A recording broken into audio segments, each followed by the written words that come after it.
It's a new feature from Zoom. So anyway, welcome panelists. We are very pleased to be joined by Maurice Jackson, Corporate Security Manager, Motiva Enterprises. We're joined by Kehkashan Dadwani, who is a Global Security Strategic Partnerships Manager. And we're joined by Tiffany Taylor, Senior Security Consultant at the Hervier Group. And very shortly, we'll be joined by John Riotte, who is a Data Center Area Manager. We're talking modernization, but what about talent management modernization? There's been some interesting products on the market that are trying to help sift through CVs. Maybe they have biases, maybe they're missing people. But let's start by painting a picture. Tiffany, let's start with you and work our way around. This past year, do you think, actually, let's take a step back. Have we had a fundamental shift in talent acquisition? Are we moving towards an active talent acquisition process from a passive one? I'd be interested in your thoughts at how the last 12 months have changed. I don't think it's really, I mean, the only thing that's really changed is the number of people looking for jobs, but the way that companies go about finding talent hasn't really changed. You know, they're still using those keyword finders to knock people out. They're still using recruiters and HR professionals who don't have a real idea of what the job actually requires. So you're losing talent all over the place because of that. We actually just need to put the more human element back in, but I don't see that really happening anytime soon. Okay. Well, I mean, obviously we'd like it to be put back in, but maybe if it's not anytime soon, I don't know. Maurice, welcome. Can you paint a picture for us, you know, from your perspective, how talent acquisition might have changed? Yes, and thank you for having me. I actually agree with Tiffany. I don't see much changing as far as how companies are recruiting for talent. And I can only speak for myself. I've always fostered a relationship with human resources to make sure that before that job rec goes out, that I am a partner with them and identify the skills that we're actually looking for in our security department that would add value. And those things that we're looking for should actually dovetail into what the organization's needs are. So that's been the way that we've approached it, and that's not necessarily taking just kind of a keyword search, kind of a blind search, if you will, because like I said, as Tiffany stated, you will lose some talent if you do it that way. And perhaps now more than ever, we need to be careful about losing that talent because people are, you know, saying, "Oh no, there's a skill shortage, there's a talent shortage." Maybe there is, or maybe we're just excluding them because we've searched for ex Navy SEALs and ex this, and maybe we don't need someone from the Special Forces in a data center. Maybe we do. Kehkashan, what's your perspective? You know, paint a picture. Has there actually been a change in the last 12 months? Obviously, people have said, "Oh no, you know, people are losing their jobs," and our hearts go out to them. But there's also been a lot of recruitment going on. Yeah, I have to agree with Tiffany and Maurice. I think the way that we recruit hasn't truly changed, but the skill set that we're looking for has changed drastically because we're working in a very remote environment and our industry has changed.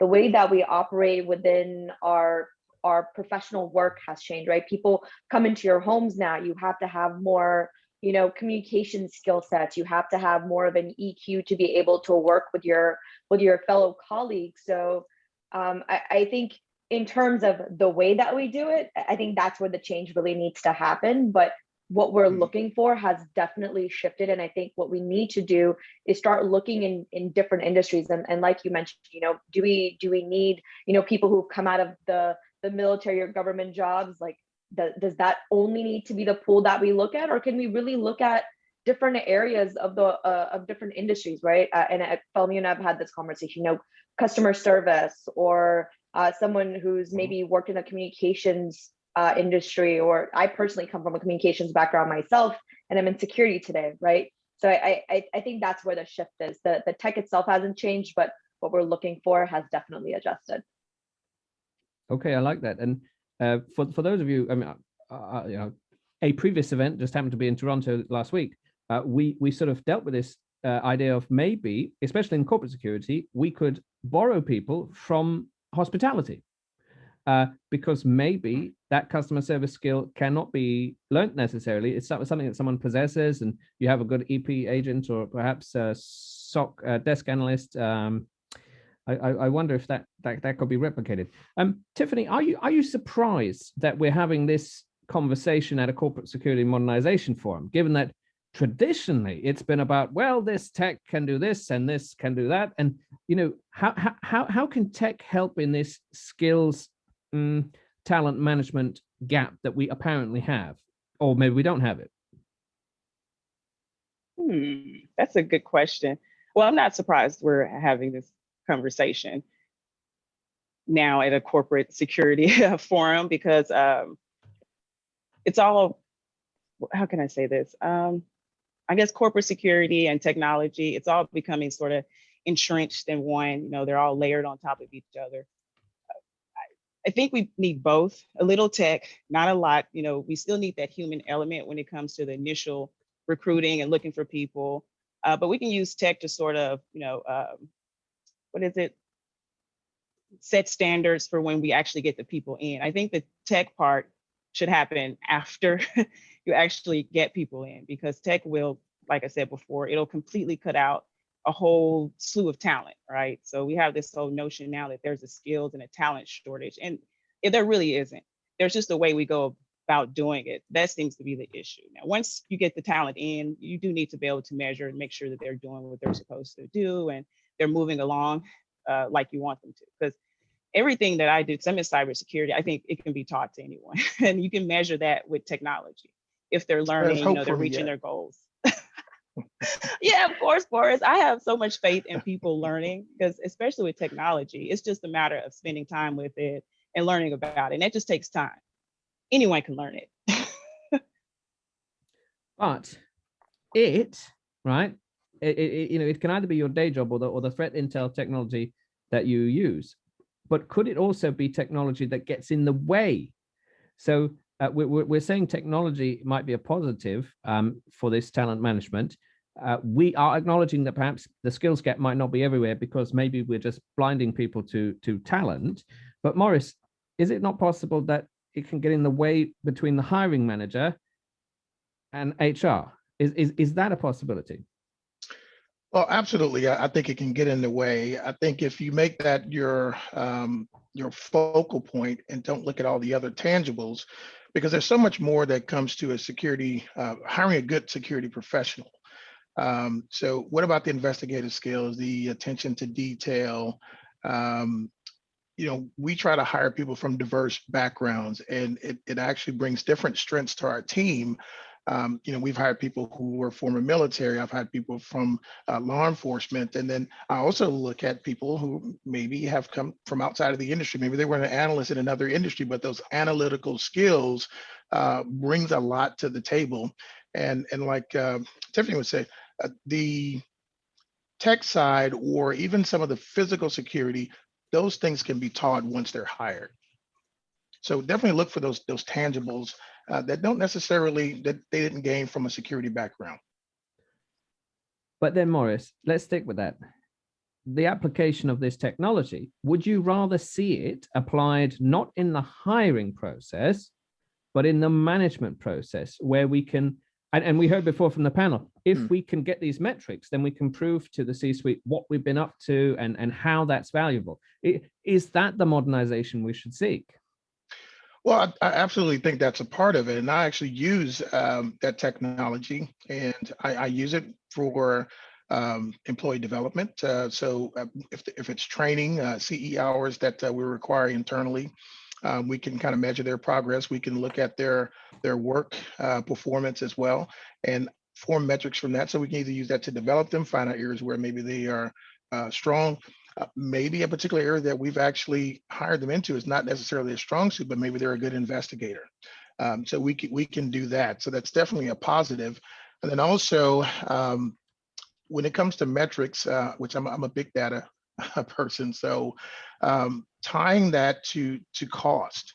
and show some redundancies and maybe inefficiencies and present that to the C-suite, because it's about the bottom line. And let's just be honest here, when it comes to security, I can't tell you how many times I've heard that, well, we don't produce a product, or not necessarily like some of our other business units, but we can show where there are some inefficiencies or where we're spending money unnecessarily, and we can track those trends and allocate, maybe say, resources to in the right places strategically and drive down those costs.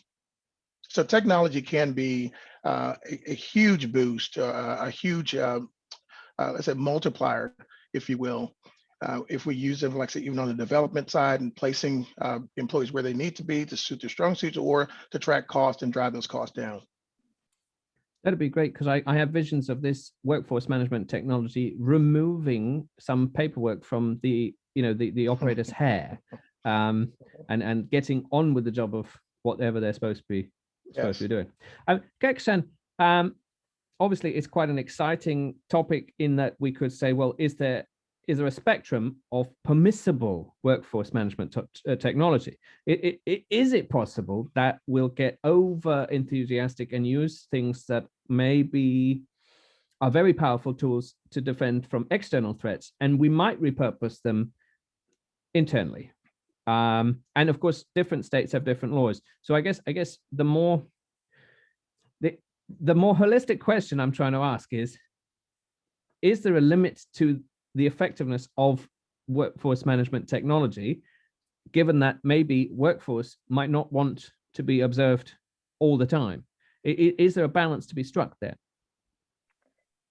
That's a really interesting question, because I think at the end of the day, when you start thinking about talent management, your responsibility as management is to help them advance within their roles. It's your responsibility to help remove roadblocks and challenges. One of the ways that you can do that is through workforce management technology, right? Like understanding their capacities, understanding the skill sets that they possess, even maybe documenting where they want to go within their future careers. So for you to be able to leverage technology to document that, I think there's a great case to use workforce technologies for that specific reason. Now, if you're planning on using workforce management technologies for, let's say, micromanaging or keeping a really close eye on your talent, now I think that's, in my opinion, a wrong way of using that technology, because people will do their best work when they're passionate about the things that they do. They're really interested in getting the work done because they're motivated by driving results for what they're working towards, right? So using technology as a tool, I think, will always benefit management. But when you start to use that technology as a crutch, I think that's when you really start to see failures in leveraging technology in the wrong way. So I think as long as you use technology in an appropriate way, you can see benefits of it within the workforce. You just have to really identify what the purpose of that technology is and what results you're trying to drive from it. And I think that crutch is an important caveat to all of this, because I mean, there's the technology that stops the mobile guard unit using that magnetic thing on every single point on the wall. So first of all, they've got to find the point, and it's a bit of like a where's Waldo, you know. And maybe if it was just a mobile device, then it's a bit easier. But then, you know, Tiffany, you're in cyber, and cyber tools are quite powerful. And at least here in the UK, there's one company that people would love to be a national champion in cyber, and some people have been trying to use its powerful tools backwards. What's the worst that could happen? Not that national champion, but in general. The worst that can happen if we use workforce management tools improperly, or just tech in general? No, workforce management that's designed for workforce management is absolutely fine, probably, right?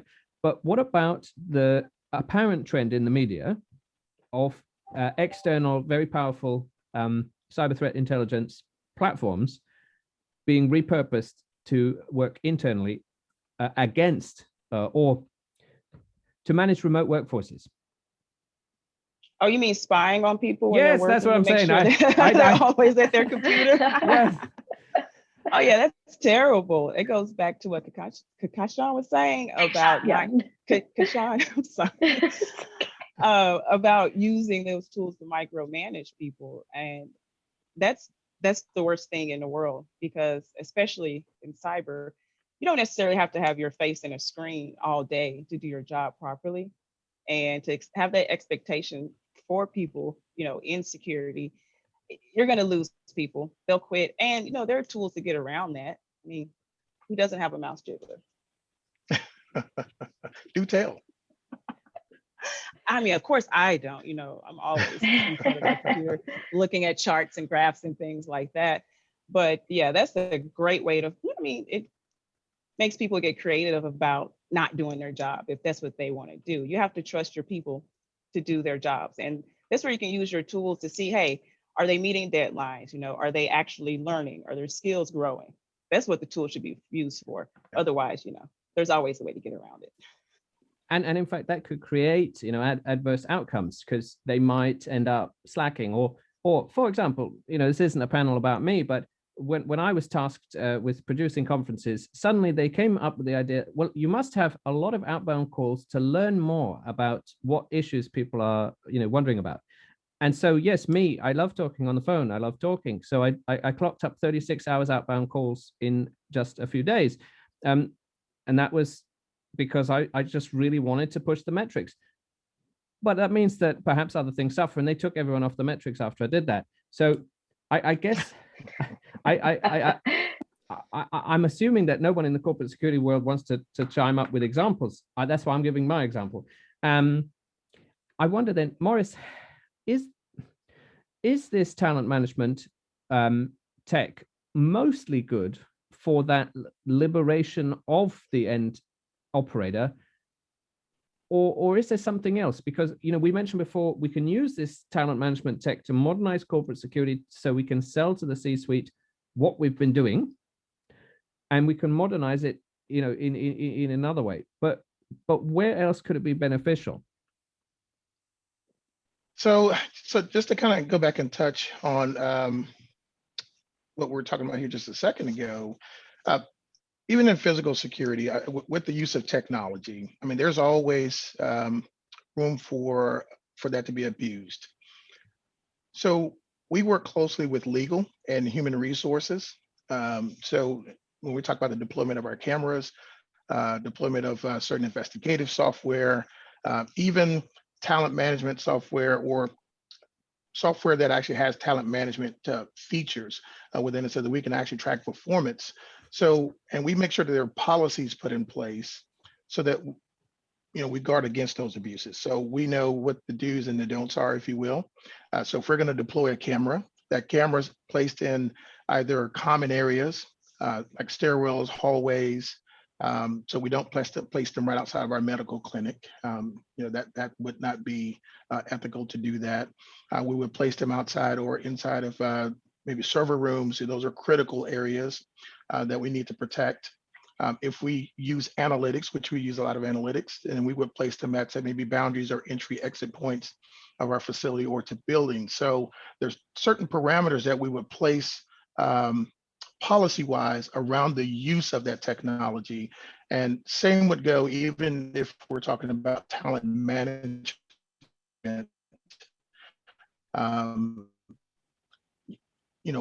What are the do's and don'ts? What's within the company's rights, and then what actually would violate the employee's rights? Because we have to forget, employee having is ethical. And I guess that depends on state to state, which is interesting, because we're in the state of Texas today. Is the state of Texas different to other states? I don't know. Is it noteworthy? Is there anything noteworthy to say? Well, I would say employee rights, there may be some slight nuances state to state, but I can tell you, having worked for a global company and then even like I said, a regional company, the laws on employment are pretty consistent.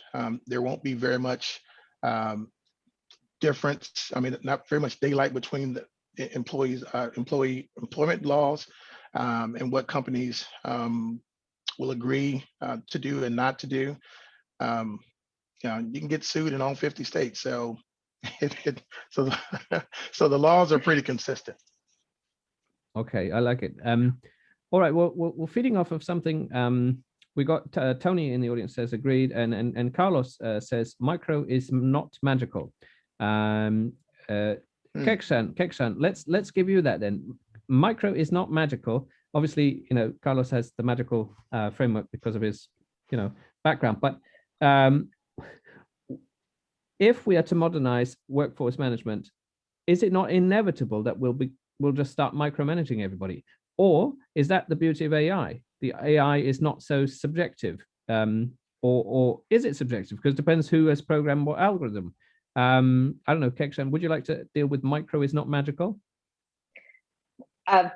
I fully agree. I don't think micro is magical at all. At any point that you stop giving your team or your workforce the accountability, you've already lost the war. It's not even a single battle, right? Like if you've hired someone for their skill set, for the talent that they possess, and then you sit and you micromanage everything that they do, you've already taken away the skill set that you've hired them for. So in the grand scheme of things, absolutely agree. Micro is not magical. I think there's a place and time for everything where you can give someone a bit more, I'd say TLC, give them a bit more time to really, get on board. If it's a new member or they're struggling, you can give them a bit more time to say, hey, let's work together. Let's put some things in place within that workforce management system of, let's leverage our tools to do some project management or program management, identify your goals, your objectives, the things that you're trying to work towards. But in the larger scope, when you talk about AI, it's like it's such a different conversation, right? Like I'm not even sure how many companies are actually using AI to manage their workforce. I'm definitely not in that sort of organization that's using AI, so I can't necessarily comment on it. But what I can comment on is if you're talking about modernization of our workforce within security, we have to modernize our mindsets as management to say, hey, this person that I've hired has been hired to do a job, and I have to trust that they're going to do the job that they're meant to do. And then at any point that I see that they're failing to do the job, instead of blaming them for something that they may have done, let me look internally to see what I could have done better to make sure that they succeeded within their goals. So again, I think using the different workforce management tools has to be used on both sides, both on workforce management as well as management of your own skill set, to make sure that you've really painted a full picture for your team, that they understand, the mission, vision, what you're working towards, your priorities, your goals.